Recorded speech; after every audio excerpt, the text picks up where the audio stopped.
बसंत पंचमी कब मनाई जाएगी? जय श्री कृष्णा, राधे राधे दोस्तों। बसंत को ऋतुओं का राजा कहा जाता है। इस ऋतु में मौसम खूबसूरत हो जाता है। फूल, पत्ते, आकाश, धरती सब पर बहार आ जाती है। सारे पुराने पत्ते झड़ जाते हैं और नए फूल आने लगते हैं। प्रकृति के इस अनोखे दृश्य को देखकर व्यक्ति का मन मोह हो जाता है। मौसम के इस सुहावने मौके को उत्सव की तरह मनाया जाता है। बसंत पंचमी को श्री पंचमी तथा ज्ञान पंचमी भी कहते हैं। बसंत पंचमी देवी सरस्वती की पूजा अर्चना के लिए समर्पित है। यह पर्व हर साल माघ माह के शुक्ल पक्ष की पंचमी तिथि को मनाया जाता है। मान्यता है इस दिन देवी सरस्वती की विधि विधान से पूजा करने से बुद्धि ज्ञान के साथ सौभाग्य, तरक्की व धन धान्य की प्राप्ति होती है। लेकिन इस साल सरस्वती पूजा यानी बसंत पंचमी 2 फरवरी या 3 फरवरी को लेकर लोग बहुत कंफ्यूज हैं। ऐसे में आज हम आपको यहाँ पर बसंत पंचमी की सही तारीख, सरस्वती पूजा का सही मुहूर्त और महत्व भोग बताने जा रहे हैं। हिंदू पंचांग के अनुसार इस साल माघ माह के शुक्ल पक्ष की पंचमी तिथि की शुरुआत 2 फरवरी को सुबह 9:14 पर होगा। वही इसका समापन 3 फरवरी को सुबह 6:52 पर होगा। उदया तिथि पड़ने के कारण बसंत पंचमी 2 फरवरी को मनाई जाएगी। बसंत पंचमी पर मां सरस्वती की पूजा का मुहूर्त 2 फरवरी को सुबह 7:09 से लेकर दोपहर 12:25 तक रहेगा। इस दिन पूजा के लिए सिर्फ 5 घंटे 26 मिनट का समय मिलेगा। बसंत पंचमी छात्रों और शिक्षार्थियों के लिए विशेष रूप से महत्वपूर्ण है। इस दिन स्कूल और कॉलेज में देवी सरस्वती का आशीर्वाद पाने के लिए विशेष पूजा आयोजन किया जाता है। कई जोशी बसंत पंचमी को अपोच्छ दिवस के रूप में मनाते हैं।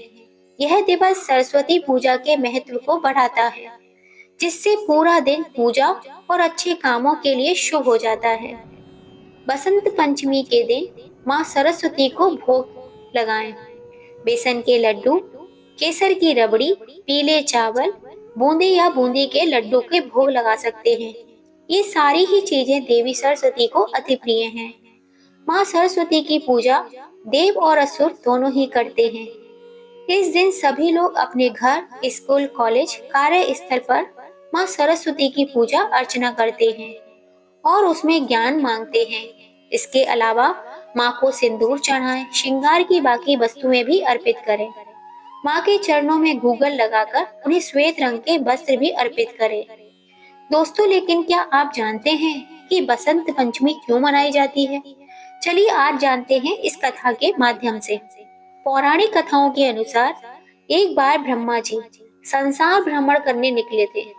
उन्होंने जब सारा ब्रह्मांड देखा तो उन्हें सब कुछ मूक नजर आया, यानी हर तरफ खामोशी छाई हुई थी।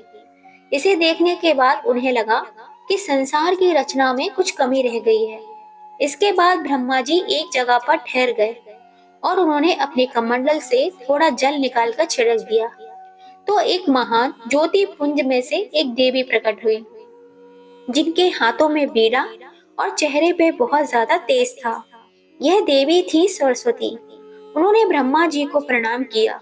माँ सरस्वती के अवतरण दिवस के रूप में बसंत पंचमी का पर्व मनाया जाता है। ब्रह्मा जी ने सरस्वती से कहा, इस संसार में सभी लोग मूक हैं। ये सभी लोग बस चल रहे हैं। इनमें आपसी संबंध नहीं है। ये लोग आपस में बातचीत नहीं कर पाते। इस पर देवी सरस्वती ने पूछा, हे प्रभु, मेरे लिए क्या आज्ञा है? ब्रह्मा जी ने कहा, देवी, आपको अपनी वीणा की मदद से इन सब में ध्वनि प्रदान करनी होगी ताकि ये लोग आपस में बातचीत कर सकें, एक दूसरे की तकलीफ को समझ सकें। इसके बाद माँ सरस्वती ने सभी को आवाज प्रदान करी। माँ सरस्वती केवल एक देवी नहीं बल्कि ज्ञान, संगीत, कला, वाणी, शक्ति प्रतिनिधित्व कहलाती हैं। उनकी कृपा से ही मनुष्य बुद्धि और विवेक से युक्त होकर अपने जीवन को सार्थक बना सकता है। दोस्तों, एक अन्य कथा के अनुसार एक बार राक्षसों ने वेदों को चुरा लिया और समुद्र मंत्र में छिपा दिया था। जब भगवान विष्णु ने मत्स्य अवतार लेकर वेदों की रक्षा की, लेकिन उन्हें सही ढंग से पुनः स्थापित करने के लिए माँ सरस्वती की सहायता ली। माँ सरस्वती ने वेदों को ऋषियों और ब्राह्मणों को सौंप दिया। इससे धर्म पुनः विस्तार हुआ। दोस्तों, माँ सरस्वती की कथा कहानी अगर आपको पसंद आई हो तो इसे ज्यादा से ज्यादा शेयर, लाइक एंड सब्सक्राइब कीजिएगा और कमेंट में जय माँ लक्ष्मी लिखना बिल्कुल मत भूलिएगा। फिर मिलेंगे आपसे ऐसी ही किसी कथा कहानी के संग। जय श्री राम दोस्तों।